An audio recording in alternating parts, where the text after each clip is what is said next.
मत कहो आकाश में कोहरा घना है, ये किसी की व्यक्तिगत आलोचना है। वैसे तो ये पंक्तियां दुष्यंत कुमार की हैं, किंतु अगर आज के संदर्भ में कहा जाए तो वो सिर्फ इतना होगा कि मत कहो आकाश में धुआं घना है, ये किसी की व्यक्तिगत आलोचना है। बीते कुछ दिनों पहले करवा चौथ का त्योहार था और उस वक्त रात को चांद थोड़ी देरी से निकला। मतलब समय 8:11 का और 8:12 का दिया गया था, किंतु चांद 9:40 पर निकला। इस बीच कुछ औरतों ने तो किसी भी आसमान में उड़ती सफ़ेद चीज़ को देखकर अपना व्रत खोल लिया, किंतु कुछ लोगों ने निष्ठा से इस व्रत को पालन किया और उन लोगों ने 9:40 पर ही अपना व्रत खोला। इससे हो सकता है उन्होंने अपने पति की 100-200 साल उम्र बढ़ा ली हो, पर असली कारण जो इस चांद के देरी से निकलने का था वो दरअसल स्मॉग था। अब ये स्मॉग कौन सी बला है भैया? तो स्मॉग होती है स्मोक प्लस फोग, तो इसको देखकर बनती है स्मॉग। पर उस दिन स्मॉग से रिलेटेड लोगों के जहन में कोई बात नहीं थी, बस जल्दी से व्रत खोलना था और अपनी भूख को, प्यास को जल्दी से शांत करना था। तो आज इसी मुद्दे पर लोगों से करेंगे बातचीत। तो चलिए शुरू करते हैं।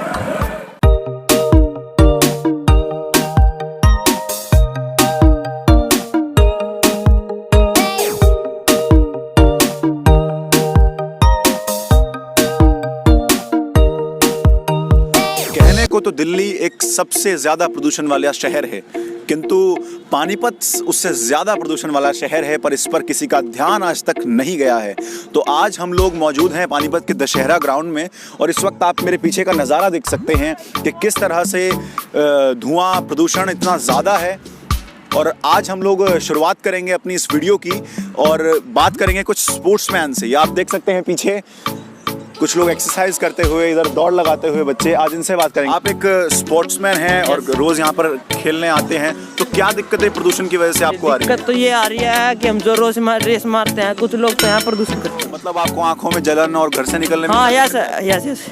तो ये सारी दिक्कतें आपको मतलब फेस करनी पड़ती हैं हर रोज? हाँ, रोज करनी पड़ती है। क्या लगता है कि मेन कारण क्या है? क्या मतलब चलते ये है कि पानीपत में फैक्ट्रियाँ बहुत है।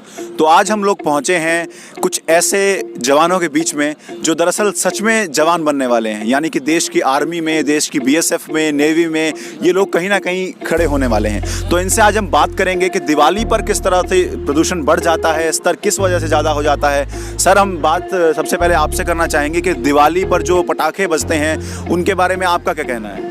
सर, जो दिवाली पे जो पटाखों का वो है, वो वाकई में बहुत ज़्यादा गलत है। इस टाइम चाइना ने हमारे साथ मतलब एक अंदरूनी युद्ध छेड़ रखा है और वो पाकिस्तान और चाइना मिलकर ना हमारे देश को, हमारे नौजवानों को, जैसे नौजवान हैं इनको मतलब एक साइड इफेक्ट है, जैसे आँखों का ये हो गया। पटाखे तो हम लोग भी बजाते हैं, तो क्या हम लोग पटाखों को बंद करके या कम करके कुछ कर सकते हैं? हाँ, कम करके कुछ कर सकते हैं। मतलब जो मतलब दिल्ली गवर्नमेंट ने इस बार पटाखों पर बैन लगाया है, क्या आपको लगता है कि हरियाणा में भी लगना चाहिए? बिल्कुल लगाया, मैंने कल न्यूज में पढ़ा था, कल लगाया हरियाणा गवर्नमेंट ने बिल्कुल बैन कर दिया है। लेकिन हाँ, कुछ स्तर तक हमारे को, जैसे हमारा एक दीपावली एक बहुत अच्छा त्यौहार है, कुछ खुशी तो मनानी चाहिए। जी, बहुत अच्छी बात। तो मतलब पूजा करके, मिठाइयाँ खा के, दूसरों के बीच में खुशियाँ बांटकर दिवाली मनाई जा सकती है, कि ज़रूरी नहीं है कि हर बार उत्सव मनाने के लिए पटाखों का इस्तेमाल किया जाए। तो थोड़े बहुत बच्चों से भी बातचीत करेंगे, क्योंकि सबसे ज़्यादा पटाखे जो फोड़ते हैं वो यही लोग फोड़ते हैं, तो इनसे बढ़ते हैं। इधर आइए भैया। हाँ जी, आपका नाम क्या है? साहिल। तो क्या आप पटाखे फोड़ते हैं? थोड़े बहुत। तो इस बार क्या मतलब, जैसे आपको लग रहा है कि प्रदूषण इतना ज़्यादा बढ़ता हुआ, इस बार लगता है कि पटाखे फोड़ेंगे? नहीं, मतलब थोड़े बहुत तो फोड़ने पड़ेंगे ना, खुशी तो मनाओगे अपनी? थोड़ी बहुत। तो बहुत मतलब सच्चाई देखिए इन बच्चों की कि थोड़े बहुत तो फोड़ेंगे। आप बताइए छोटे उस्ताद, आप पटाखे फोड़ते हैं? फोड़ते हैं। इस बार थोड़ा कम करेंगे हमारी बात सुन के? मतलब सच में बताइए। तो मतलब छोटे उस्ताद भी इस बार कम करेंगे इस बार पटाखों को फोड़ना। तो अब बात खिलाड़ियों से ही आज करनी शुरू करी है, तो खिलाड़ियों के साथ ही आज बातचीत करेंगे। तो इस वजह से आज क्रिकेट खेलते हुए कुछ जवान भी हमारे साथ हैं। इधर आप देख सकते हैं कुछ लोग बैठे हैं आराम से और कुछ लोग अपना हुनर यहाँ पर आजमा रहे हैं। चलिए इनसे बात करते हैं, आइए। तो चलिए सर से बात करते हैं कि वो प्रदूषण को रोकने के लिए या कम करने के लिए अपनी तरफ से क्या चीज़ें करते हैं। सर, एयर पोल्यूशन रोकने के लिए हम सही बताएं तो ना कुछ नहीं कर सकते। आपसे पूछना चाहेंगे, आपके शहर में, हमारे शहर में इतना प्रदूषण बढ़ गया है, तो इससे आपको क्या दिक्कतें फेस करनी पड़ रही हैं? एक्चुअली आपने सही मुद्दा उठाया कि प्रदूषण काफ़ी बढ़ गया है जी। 2-4 दिन से मैं भी खुद नोटिस कर रहा हूँ कि अभी सर्दी इतनी हुई नहीं है, इतना फॉग कैसे हो रहा है जी। लेकिन मुझे अभी ये महसूस हो रहा है ये फॉग नहीं है, एक्चुअली ये पोल्यूशन ही है। और जो धूल उड़ रही है और कुछ लोग अभी से पटाखे वगैरह जला रहे हैं जी। तो इसकी वजह से काफ़ी आंखों में मैं फेस कर रहा हूँ कि काफ़ी जलन महसूस होती है, अभी से ही सांस लेने में भी दिक्कत हो रही है। अब आप ये देखिए कम से कम एक पटाखा 10 रुपये का आता है जी जी बिल्कुल। उसकी जगह आप 10 रुपये का एक सेब खा लो, ठीक है, वो आपकी सेहत पर लगेगा, लेकिन ये बिल्कुल आप एक तरह के पैसों में आग लगा रहे हो जी। तो मैं तो यही कहना चाहूँगा आप इसको अवॉइड करें। और गली में बच्चों के लिए बड़े बूढ़ों के लिए भी वो दिक्कत ही करता है, आपको पता ही है सबको। बिल्कुल ठीक बात कही इन्होंने कि बड़े बूढ़ों के लिए भी दिक्कत है। दरअसल पैसा अपना है, देश अपना है, शहर अपना है और हमें अपने शहर को, अपने देश को बचाना है। तो आइए यहाँ कुछ और लोग हैं, उनसे भी बातचीत करते हैं। सर, आपने कभी वोट किया है? हाँ।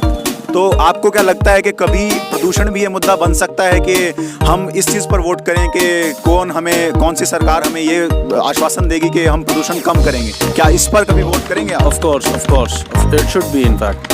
जी। तो सर आपका क्या कहना है इस पर कि क्या आप भी इस पर मुद्दे पर वोट करना चाहेंगे? बिल्कुल सर, करना चाहेंगे। देखिए, शिक्षा हो गई, शौचालय हो गए, स्कूल हो गए, ये सब कुछ बहुत अच्छे मुद्दे हैं। पर एक ऐसा मुद्दा, सांस जो हमारी अंदर शरीर के अंदर जा रही है, उस पर बात करना बहुत ज़रूरी है। देखिए, शिक्षा अच्छी बात है, उस पर बात करना, पर वो तब तक रहेगी जब तक हम खुद रहेंगे। और अगर खुद का वर्चस्व खत्म हो जाएगा, खुद का अस्तित्व खत्म हो जाएगा, तो इन मुद्दों पर बात करनी कोई लाजमी नहीं रहेगी। बढ़ते प्रदूषण का एक कारण जो दिल्ली सरकार बता रही है वो ये है कि पराली प्रदेशों में जलाई जा रही है, ताकि पंजाब में, हरियाणा में। तो आइए कुछ और युवाओं से बात करते हैं इस बारे में। सर, आपको क्या लगता है कि प्रदूषण के बारे में, मतलब पराली जलाना एक बहुत बड़ा हाथ है इसमें? वो गई है सर, क्योंकि पराली जलाने से हमारा प्रदूषण तो बहुत ज़्यादा हो रहा है जी। और इसी वजह से हमारी आँखें जलन मारते शाम को जी। तो ये जलाना बंद करे किसान ने, और इसीलिए हमारे लिए भी और सबके लिए सही रहेगा। तो सर, मतलब आपको क्या लगता है कि जैसे सरकार जो पराली जलाने के अलावा कोई सोल्यूशन लेकर आ रही है, तो पर किसान उस तक पहुंच तो नहीं पा रहे, ये बात हमें है क्या? मतलब अवेयरनेस की कमी है इस चीज़ में?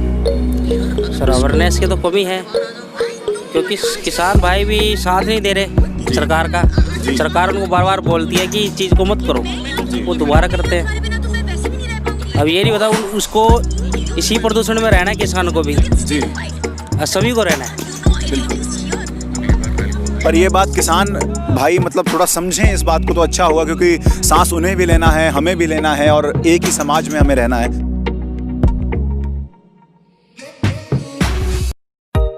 तो आइए इनसे भी बातचीत करते हैं इस बारे में कि आप दिवाली पर पटाखे फोड़ते हैं? नहीं, मैंने तो इको फ्रेंडली दिवाली है मेरी, तो मैं तो पटाखे नहीं जलाता जी। बहुत साल हो गए मैं तो पटाखे। मतलब आपके जैसे और युवा हमें सुन रहे हैं, मतलब आप क्या कहना चाहेंगे कि उन्हें किस तरह से पटाखे बजाना कम करना चाहिए या मतलब बंद करने चाहिए? उनको बंद ही करने चाहिए, कम से भी कुछ नहीं होगा, क्योंकि पोल्यूशन का स्तर इतना ज़्यादा बढ़ चुका है कि कम से भी कुछ नहीं होगा। कम का मतलब भी आजकल जो है वो ज़्यादा ही समझते हैं, तो मेरा तो ये मानना है कि बंद ही करना चाहिए। तो बहुत अच्छा कहना है इनके कि बंद करना चाहिए प्रदूषण और पटाखे मतलब बजाना इस बार। तो अभी हमने बात की कुछ नौजवानों से इस बारे में कि क्या आप दिवाली पर पटाखे कम करेंगे, क्या आप इस मुद्दे पर वोट करेंगे कि कौन हमारे देश में, प्रदेश में प्रदूषण कम करेगा, या हमने अभी जवानों से भी बात की कि वो मतलब उन्हें क्या दिक्कतें इस वक्त फेस करनी पड़ रही हैं इस प्रदूषण की वजह से, स्मॉग की वजह से।